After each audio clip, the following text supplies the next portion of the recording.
শুভেচ্ছা,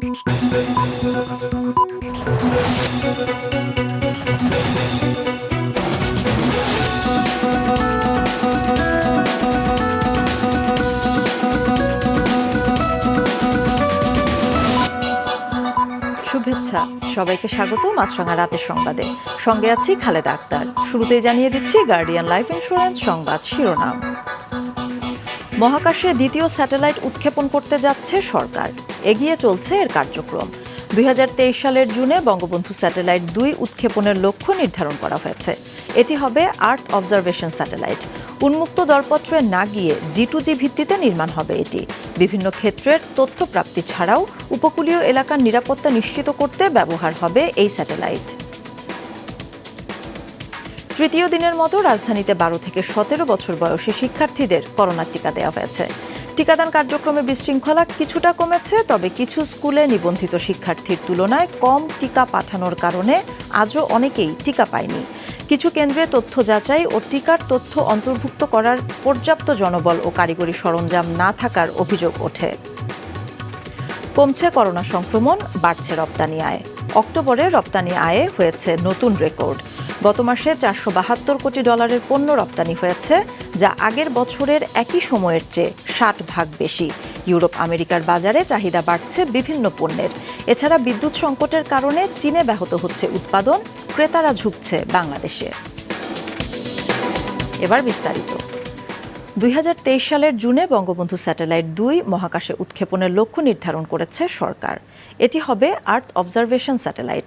স্বল্পতম সময়ের মধ্যে স্যাটেলাইট উৎক্ষেপণ করতে সরকার উন্মুক্ত দরপত্রে না গিয়ে G2G ভিত্তিতে নির্মাণ করবে। রিপোর্ট করছেন তোফায়েল আহমদ। 2018 সালে 57তম দেশ হিসেবে মহাকাশে নিজেদের স্যাটেলাইট উৎক্ষেপণ করে বাংলাদেশ। এরই ধারাবাহিকতায় আরও একটি স্যাটেলাইট উৎক্ষেপণ করতে অক্টোবরের শুরুতে প্রাথমিক প্রস্তাব পাঠানো হয়েছে পরিকল্পনা কমিশনে। স্যাটেলাইটটি কাজ করবে দক্ষিণ ও দক্ষিণ পূর্ব এশিয়ার মহাকাশে। দ্বিতীয় স্যাটেলাইটটি নির্মাণ করতে ফ্রান্সের 2টি সহ চীন ও রাশিয়ার মোট 4টি প্রতিষ্ঠান আগ্রহ প্রকাশ করেছে।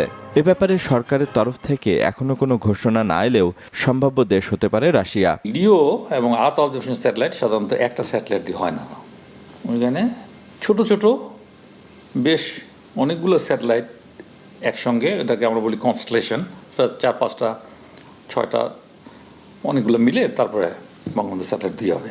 বাংলাদেশ সরকার নির্বাচনী ইশতেহারে বলেছে যে তারা এই সরকারের আমলেই বঙ্গবন্ধু স্যাটেলাইট 2 উৎক্ষেপণ করবে। তো এখন এইটুকু সময়ের ভিতরে G2G করাতে আমাদের কিছুটা অ্যাডভান্টেজ হবে, কিন্তু তারপরেও আমাদের জন্য একবার নাভিশ্বাস উড়ে যাবে এটা সম্পূর্ণভাবে করার। অপটিক্যাল এবং সিনথেটিক অ্যাপারচার রাডার উভয় সক্ষমতার এই স্যাটেলাইট থেকে প্রাপ্ত তথ্যের ভিত্তিতে কৃষি উৎপাদন, মৎস্য আহরণ, দুর্যোগ মোকাবেলা সহ বিভিন্নভাবে উপকৃত হবে দেশ।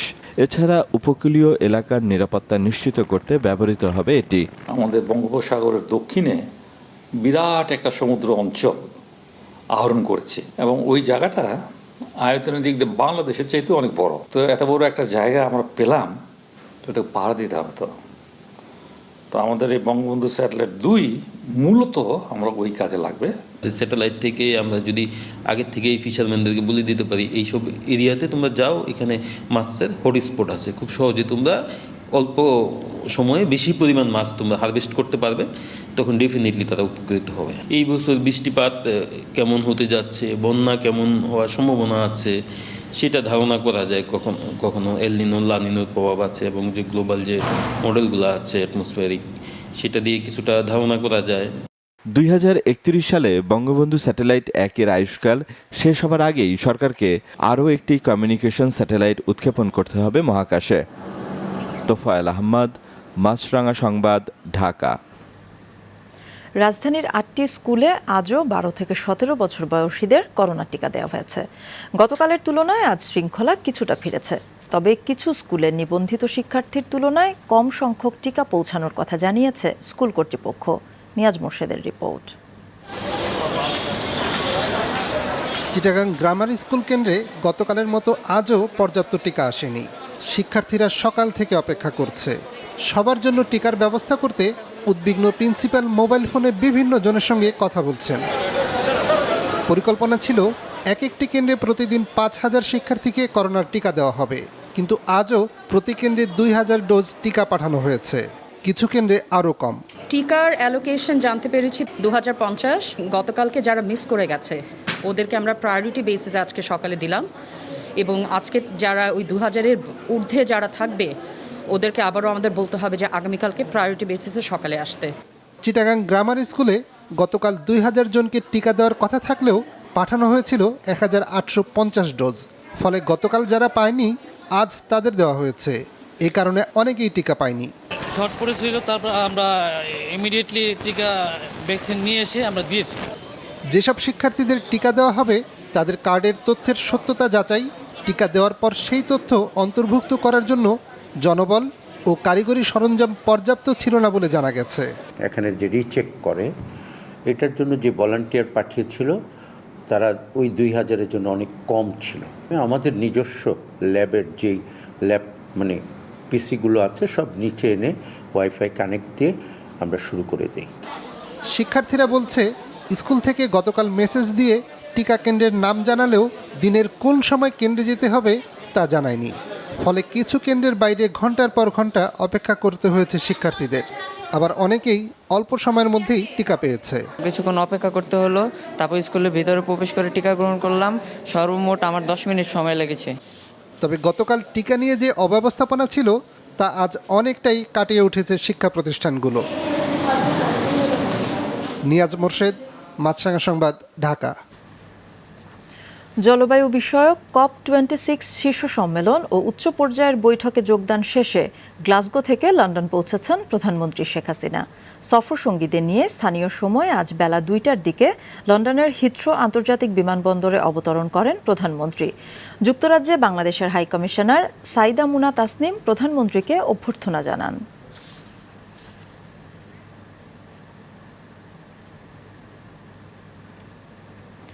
লন্ডন যাওয়ার আগে গ্লাসগোতে ব্যস্ত সময় পার করেন প্রধানমন্ত্রী। জলবায়ু ইস্যুতে অংশ নেন বিভিন্ন অনুষ্ঠানে। রিপোর্টে থাকছে বিস্তারিত। কপ সম্মেলনের উদ্বোধনী পর্বে যোগ দেবার পর স্কটল্যান্ডের গ্লাসগোতে ব্যস্ততম দ্বিতীয় দিন পার করেছেন প্রধানমন্ত্রী শেখ হাসিনা। জলবায়ু ইস্যুতে বিভিন্ন অনুষ্ঠানে অংশ নেন তিনি। স্কটিশ পার্লামেন্টে কল ফর ক্লাইমেট প্রসপারিটি বিষয়ে বক্তব্যে প্রধানমন্ত্রী বিশ্বকে জলবায়ু অভিবাসীদের দায়িত্ব ভাগ করে নেয়ার আহ্বান জানিয়েছেন। বাংলাদেশে 60 লাখ মানুষ এরই মধ্যে জলবায়ু উদ্বাস্তু হয়েছে উল্লেখ করে বিশ্ব নেতাদের উদ্দেশ্যে তিনি বলেন, ক্ষতির বিষয়টি অবশ্যই সঠিকভাবে সমাধান করতে হবে। Developed countries must fulfill their commitment of providing $100 billion annually for addressing climate change to the developing countries, with special focus on climate vulnerable countries. Climate vulnerable ফোরামের নেতাদের সঙ্গেও একটি বৈঠকে অংশ নেন প্রধানমন্ত্রী, যেখানে তিনি বিশ্ব নেতাদের স্মরণ করিয়ে দেন সবচেয়ে বেশি কার্বন নিঃসরণকারী দেশগুলোর প্রতিশ্রুতি লঙ্ঘন ঝুঁকিপূর্ণ দেশগুলোর বিপদ আরও বাড়িয়ে তুলেছে। Especially from the major pollution emitting nations. This will ensure continuous progress so that the temperature rise is contained within 1.5 degrees Celsius. We call upon the presidency of COP26 and the members of the UNFCCC to adopt the Climate Emergency Pact as a part of COP26 declaration. গ্লাসগোতে Sheikh Hasina British প্রধানমন্ত্রী Boris জনসনের সঙ্গে দ্বিপক্ষীয় বৈঠক করেছেন। প্রধানমন্ত্রী Prince চার্লসের সঙ্গেও সাক্ষাৎ করেন। আনোয়ার হোসেন, মাছরাঙা সংবাদ। জেল হত্যা দিবসে নানা আয়োজনে স্মরণ করা হলো জাতীয় 4 নেতাকে। বর্বর ওই হত্যাকাণ্ডে জড়িত এবং বিদেশে পলাতক সাজাপ্রাপ্তদের সাজা কার্যকরের পরে নেপথ্য কুশীলবদের বিষয়েও ভাবা হবে বলে জানিয়েছেন আওয়ামী লীগের সাধারণ সম্পাদক। ষড়যন্ত্র, ক্ষমতা দখল ও পাল্টা দখলের ধারাবাহিকতায় 46 বছর আগে কারাগারে ঘটে ইতিহাসের জঘন্য এক ঘটনা। 1975 সালের এই দিনে কারাগারে বন্দী বাংলাদেশের প্রথম অস্থায়ী রাষ্ট্রপতি সৈয়দ নজরুল ইসলাম, প্রধানমন্ত্রী তাজউদ্দিন আহমেদ, মন্ত্রিসভার সদস্য AHM কামারুজ্জামান এবং ক্যাপ্টেন M মনসুর আলীকে নির্মমভাবে হত্যা করে সেনাবাহিনীর কিছু উচ্ছৃঙ্খল সদস্য। জাতীয় চার নেতার স্মরণে সকালে ধানমন্ডি ৩২ নম্বরে বঙ্গবন্ধুর প্রতিকৃতিতে শ্রদ্ধা জানান আওয়ামী লীগ ও এর সহযোগী সংগঠনের নেতাকর্মীরা। পরে আওয়ামী লীগের সাধারণ সম্পাদক বলেন, জাতীয় চার নেতাকে হত্যার মধ্য দিয়ে দেশে সাম্প্রদায়িক শক্তির উত্থান ঘটেছিল। হত্যা ষড়যন্ত্রে যে রাজনীতির ধারা সূচিত হয় এর মধ্য দিয়ে বাংলাদেশে সাম্প্রদায়িক শক্তির উত্থান ঘটে, দণ্ডিত 10 জন। এই হত্যাকাণ্ডের বিচার যাদের করা হয়েছে সেটা কার্যকর হোক, তারপরে অন্য কিছু ভাবা যায়। পরে বনানী কবরস্থানে চিরনিদ্রায় শায়িত জাতীয় 3 নেতার কবরে শ্রদ্ধা জানানো হয়। আয়োজন ছিল পুরাতন ঢাকার কেন্দ্রীয় কারাগারেও। সেখানে শ্রদ্ধা নিবেদন শেষে জাতীয় চার নেতাকে স্মরণ করেন তাদের পরিবারের সদস্যরা। জেল হত্যার ব্যাপারেও আমরা এই রায় কার্যকরের জন্য আমরা সর্বাত্মক প্রচেষ্টা নিচ্ছি। বই পুস্তকে যদি আমরা তাদের জীবনীটাকে সুন্দরভাবে তুলে ধরতে পারতাম, তাহলে আমি মনে করি, আমরা বিশ্বাস করি যে নতুন প্রজন্ম ইন্সপায়ার্ড হতো। জেল হত্যা দিবস উপলক্ষে বঙ্গবন্ধু এভিনিউয়ে আওয়ামী লীগের কেন্দ্রীয় কার্যালয়ে আলোচনা সভার আয়োজন করা হয়। এইরকম মেধাবী, এইরকম জাতীয় নেতাদেরকে যারা হত্যা করতে পারে তারা পশুর চেয়ে অধম। জাতীয় চার নেতাকে হত্যা করা হয়েছিল আমাদের স্বাধীনতার কফিনে শেষ পেরেক মারার জন্য, দেশকে নেতৃত্ব শূন্য করবার জন্য, স্বাধীনতার পক্ষের মানুষগুলোকে নেতৃত্ব শূন্য করবার জন্য সেদিন এই 4 জাতীয় নেতাকে হত্যা করা হয়েছিল। জেল হত্যা দিবসে দেশের বিভিন্ন স্থানে জাতীয় চার নেতাকে স্মরণ করা হয়। রাজশাহীতে কামরুজ্জামানের সমাধিতে শ্রদ্ধা জানায় তার পরিবার, আওয়ামী লীগের অঙ্গ সংগঠন সহ নানা সামাজিক সংগঠন। আমি আশা করছি খুব সহসাই যাদের অপরাধ প্রমাণ হওয়ার পরেও পলাতক অবস্থায় আছে তাদের, এবং যারা বিচার এড়িয়ে সুকৌশলে গোপনে আছে তাদের স্বরূপ উদ্ঘাটিত করবার জন্য ট্রুথ কমিশন বা এই জাতীয় কোনো কমিশন গঠন করে প্রত্যেকের চেহারা জাতির সামনে খুলে দেওয়া দরকার। চুয়াডাঙ্গা, সিরাজগঞ্জ, জামালপুর, নাটোর, চাঁপাইনবাবগঞ্জ, বরিশাল, ঝিনাইদহ, মেহেরপুর সহ বিভিন্ন স্থানে নানা আয়োজনে স্মরণ করা হচ্ছে জাতীয় চার নেতাকে। নুরুন নাহার উইলি, মাছরাঙা সংবাদ, ঢাকা। রপ্তানি আয়ের রেকর্ড ছাড়ালো বাংলাদেশ। অক্টোবরে বাংলাদেশ থেকে $472 কোটি পণ্য রপ্তানি হয়েছে বিশ্ববাজারে, যা আগের বছরের একই সময়ের চেয়ে 60 ভাগ বেশি। রপ্তানিকারকরা বলছেন, কোভিড সংক্রমণ কমে আসায় তৈরি পোশাক সহ বিভিন্ন পণ্যের চাহিদা বাড়ছে ইউরোপ আমেরিকায়। এছাড়া বিদ্যুৎ সংকটের কারণে চীনে উৎপাদন ব্যাহত হওয়ায় ক্রেতারা ঝুঁকছে বাংলাদেশে। রিপোর্ট করছেন শাহাদাত হোসেন।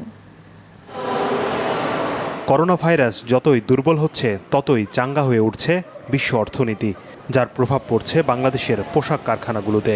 ক্রেতাদের বাড়তি ক্রয়াদেশ মেটাতে ব্যস্ত সময় কাটছে শ্রমিকদের, যার প্রমাণও মিলছে রপ্তানির হালনাগাদ তথ্যে।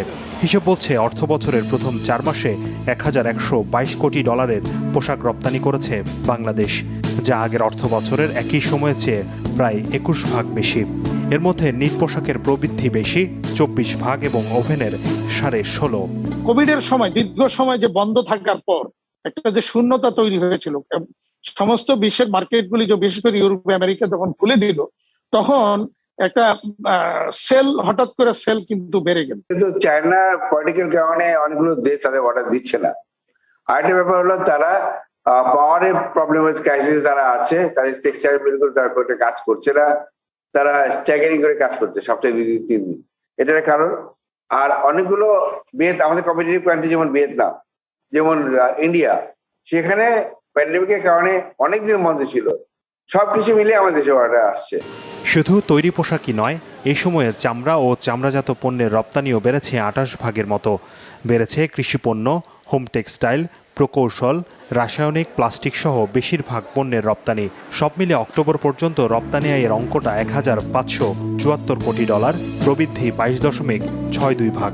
যেহেতু আমাদের র মেটেরিয়াল দাম অনেক বেড়ে গেছে, সুতার দাম বেড়ে গেছে, আমাদের ফ্রেট কস্ট অনেক বেড়ে গেছে, ব্যবসা বাড়লেও হয়তো আমাদের যারা ব্যবসা করে লাভবান না, বরঞ্চ আমাদের 10% গ্রোথ ছিল, আমরা অনেক লাভবান ছিলাম। যে টি শার্ট আমরা গত বছর $1.20 সেল করেছি, সেটা হয়তো এখন $1.50 বা 40 সেন্টে সেল করছি এখন।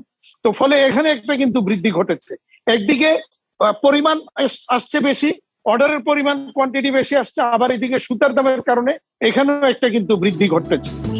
আর মাসের হিসেবে অক্টোবরে $472 কোটি আয় এসেছে রপ্তানি থেকে, প্রবৃদ্ধি 60.37%, যা এক মাসে সর্বোচ্চ। সেপ্টেম্বরেও রেকর্ড $417 কোটি পণ্য রপ্তানি করেছিল বাংলাদেশ। শাহাদাত হোসাইন, মাছরাঙা সংবাদ, ঢাকা। অবৈধ দখলদারদের উচ্ছেদ করতে পূর্ব নোটিশ দেওয়ার প্রয়োজন নেই, এমনটা মনে করেন ঢাকা দক্ষিণ সিটি কর্পোরেশনের মেয়র ফজলে নূর তাপস। সকালে কলাবাগান মাঠ ও শহীদ শেখ রাসেল পার্ক উদ্বোধন করার পর তিনি আরও বলেন, 1 জানুয়ারি থেকে বন্ধ হওয়া খাল পরিষ্কার কার্যক্রম শুরু হবে এবং তা চলমান থাকবে। মূলত ধানমন্ডি লেকের মূল নকশা ফিরিয়ে আনতেই এই কার্যক্রম বাস্তবায়ন করা হবে। কথার এক পর্যায়ে জেল হত্যার সাথে জড়িতদের দেশে ফিরিয়ে এনে ফাঁসির রায় কার্যকর করে জাতিকে কলঙ্কমুক্ত করার দাবি জানান মেয়র তাপস। 7 মাসেও স্বাভাবিক হয়নি ব্রাহ্মণবাড়িয়া রেল স্টেশনের কার্যক্রম। রেল স্টেশনের কার্যক্রম স্বাভাবিক না হওয়ায় প্রতি মাসে সরকারকে কোটি টাকার রাজস্ব হারাতে হচ্ছে। ব্রাহ্মণবাড়িয়া প্রতিনিধি আশেক মান্নান হিমেলের পাঠানো তথ্য ও ছবিতে ডেস্ক রিপোর্ট। হেফাজতে তাণ্ডবের আগে পূর্বাঞ্চলের গুরুত্বপূর্ণ ব্রাহ্মণবাড়িয়া স্টেশন দিয়ে প্রতিদিন 19 জোড়া ট্রেনে যাতায়াত করত 4 থেকে 5 হাজার মানুষ। ভাঙচুর ও অগ্নিসংযোগের ঘটনায় 5 মাস বন্ধ রাখার পর গত 15 আগস্ট থেকে এই স্টেশন থেকে মাত্র 6টি ট্রেন দিয়ে চলছে যাত্রী সেবা। বিশেষ ব্যবস্থায় কয়েকটি ট্রেন চললেও রেল লাইনে গিয়ে ট্রেনে উঠতে হচ্ছে যাত্রীদের। এতে চরম দুর্ভোগ পোহাতে হচ্ছে নারী ও বৃদ্ধদের। এছাড়া টয়লেট ও বিশ্রামাগার সহ স্টেশনের সামগ্রিক ব্যবস্থা ভেঙে পড়ে আছে। সংস্কার কাজও চলছে ধীর গতিতে। প্ল্যাটফর্মে বসতে পারছে না, প্ল্যাটফর্মে অনেক মেরামতের দরকার, গাড়ি এখানে থামতেছে না, স্টপেজ দিতেছে না, তো হাজারো মানুষের কিন্তু অনেক কষ্ট হচ্ছে। বিশাল সমস্যা হচ্ছে এবং যারা টিকিট কেটে সিটে যায় তারাও সিটে বসতে পারে না, এরকম অবস্থা। যেখানে যাত্রীর সংখ্যা যদি 500 থাকে, ট্রেনের ক্যাপাসিটি 500 থাকলে এখানে যাত্রী হয় 1000-এর উপরে। জনগণের যে ভোগান্তি, সেই যাত্রীদের ভোগান্তি তো আছেই, পাশাপাশি ব্রাহ্মণবাড়িয়ার অর্থনৈতিক এবং ব্যবসা বাণিজ্যেরও বিরাট ক্ষতি হয়ে যাচ্ছে। এখনো সিগন্যাল সিস্টেম চালু না হওয়ায় পুরো দমে চালু হচ্ছে না ট্রেন। স্টেশনটি পূর্ণাঙ্গভাবে চালু না হওয়ায় প্রতি মাসে কোটি টাকার উপর রাজস্ব হারাতে হচ্ছে সরকারকে বলে জানান স্টেশন মাস্টার। পয়েন্টগুলো বসানো হয়েছে এবং যাবতীয় কাজ কিছুদিনের মধ্যে হওয়ার সম্ভাবনা আছে। আর্নিংয়ের দিক দিয়া প্রায় প্রতি মাসে 1 কোটি টাকার উপরে আর্নিং হতো, এতে রাজস্ব আয় লস হচ্ছে। গত 26শে মার্চ স্বাধীনতার সুবর্ণ জয়ন্তীর অনুষ্ঠানে ভারতের প্রধানমন্ত্রীর বাংলাদেশে আগমনকে কেন্দ্র করে হেফাজতে ইসলামীর তাণ্ডবে রেলের 10টি খাতের সর্বমোট ক্ষয়ক্ষতি হয় 2,62,71,403 টাকা। মাছরাঙা, নিউজ ডেস্ক। কুমিল্লায় পূজা মণ্ডপে কোরআন শরীফ রাখার ঘটনায় ইকবাল সহ 4 জনকে তৃতীয় দফায় 3 দিন করে রিমান্ডে পাঠিয়েছেন আদালত। এদিকে কুমিল্লার ঠাকুরপাড়া কালী মন্দির ভাঙচুর মামলায় 17 আসামিকে 5 দিন করে রিমান্ড দিয়েছেন আদালত। চিফ জুডিশিয়াল ম্যাজিস্ট্রেট আদালতে 17 আসামিকে হাজির করে পুলিশ 7 দিনের রিমান্ড আবেদন করে। পরে 1 নম্বর আমলি আদালতের বিচারক চন্দন কান্তিনাথ তাদের 5 দিন করে রিমান্ড মঞ্জুর করেন। কুমিল্লা কোর্ট পরিদর্শক সালাউদ্দিন আল মাহমুদ এই তথ্য নিশ্চিত করেছেন। গত 13 অক্টোবর নগরীর নানুয়া দিঘির পাড়ে পূজা মণ্ডপে পবিত্র কোরআন রাখার ঘটনায় কুমিল্লা নগরের কয়েকটি পূজা মণ্ডপে হামলা, ভাঙচুর ও অগ্নিসংযোগের ঘটনা ঘটে। খেলার খবর, টি-20 বিশ্বকাপ প্রসঙ্গ। টি-20 বিশ্বকাপের গুরুত্বপূর্ণ ম্যাচে লড়ছে ভারত ও আফগানিস্তান। আজ হারলে সেমিফাইনালের আশা শেষ হয়ে যাবে ভারতের। এমন সমীকরণে ভারতের দেয়া 211 রানের টার্গেটে ব্যাট করছে আফগানিস্তান।